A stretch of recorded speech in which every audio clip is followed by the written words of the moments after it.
Mapagpalang araw po sa ating lahat, sa lahat po ng nakikinig, nanonood sa ating daily devotion. Ako po si Jane from CLF Batangas, ang magbabahagi ngayong araw. So, tayo po ay nasa ika-45 yugto na ng ating 40 days prayer and fasting for the nation na may temang The Things That I Do to Step into a Claim Victory over the Evil Schemes of the Enemy.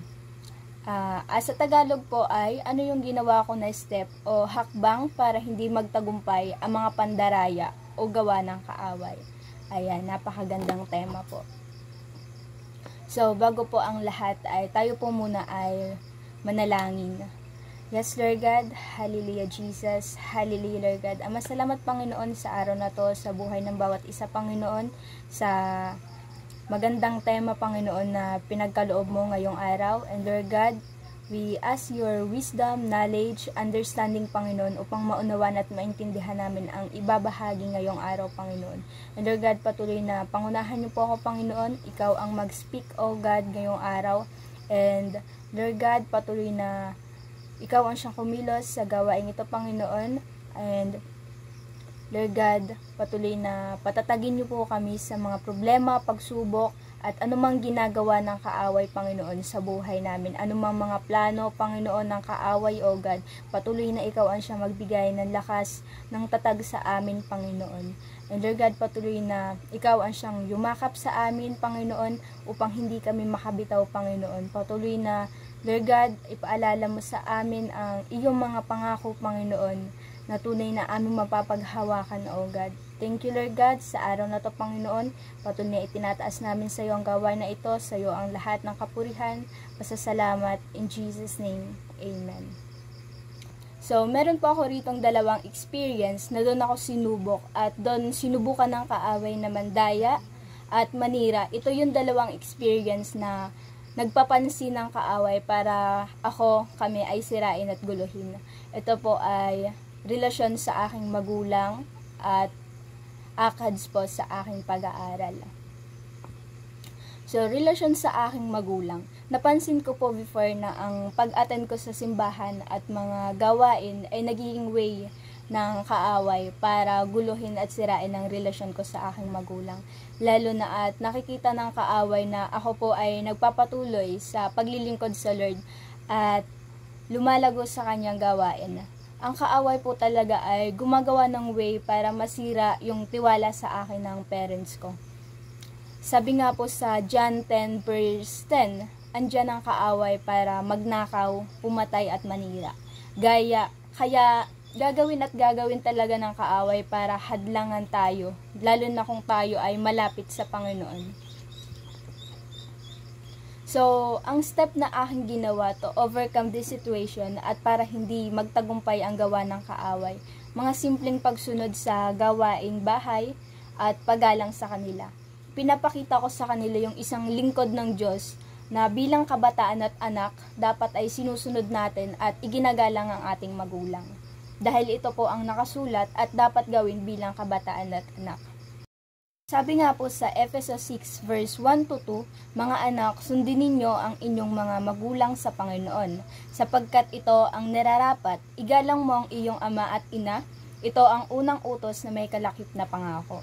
Ayan, amen. Sundin daw po natin at igalang ang ating magulang. Lalo na sa ganitong sitwasyon, huwag natin bibigyan ng way ang kaaway na sirain ang relasyon natin sa ating mga magulang. I encourage everyone po, lalo na sa mga kabataan o anak, na kung paano natin sundin at igalang ang Lord, ganun din po dapat sa ating mga magulang. At wag po nating bibigyan ng way ang kaaway para masira ang tiwala sa atin ng mga magulang natin.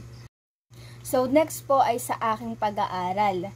Iniiyakan ko po yung mga tambak na activities, sunod-sunod na schedule. Ayan, kahit sino naman po, 'di ba? Sinong hindi maiiyak pag ganoon. Malimit tayong ma-pressure lalo na sa pagma-manage ng oras, pero lagi po akong nire-remind ng Lord na 'wag ma-pressure, kundi dapat ay pray sure. So, dito naman po ang aking step na ginawa to overcome the situation at para hindi magtagumpay ang gawa ng kaaway. Unang step po ay magtiwala ng buong puso sa Lord. Kung hindi natin kaya, ang Lord kaya niya. Trust in Him with all our heart. Sabi nga po sa Kawikaan 3 verse 5, kay Yahweh ka magtiwala buong puso at lubusan, at huwag kang mananangan sa sariling karunungan. Ayan, amen.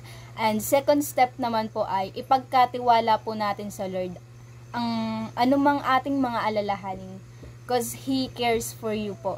He cares for us. Basahin po natin ng unang Pedro 5 verse 7. Ipagkatiwala ninyo sa Kanya ang inyong mga alalahanin sa buhay, sapagkat Siya ay nagmamalasakit sa inyo. Ayan, amen. Because He cares for you and He cares for us po.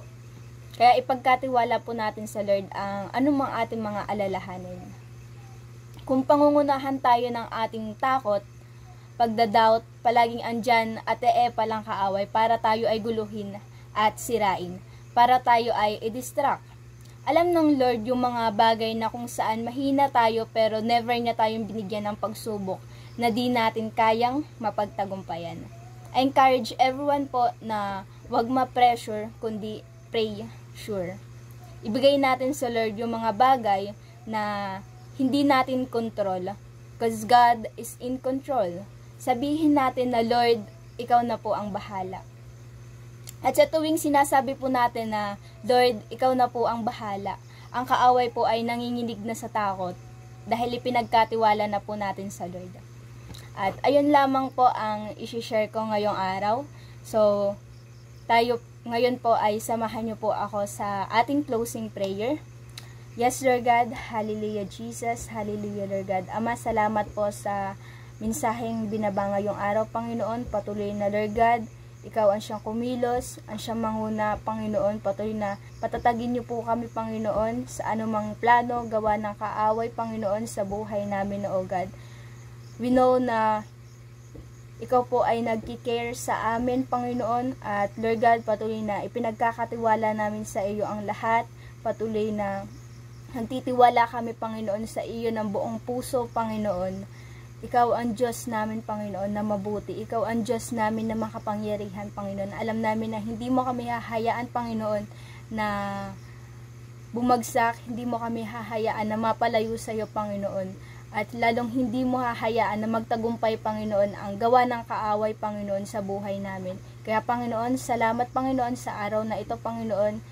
At patuloy na Ikaw ang siyang magbigay ng lakas, ng tatag sa amin, Panginoon. Lord God, salamat sa araw na ito, Panginoon. Patuloy na itinataas namin sa iyo ang lahat ng papuri, pasasalamat at pagsamba, Panginoon. In Jesus' name, Amen.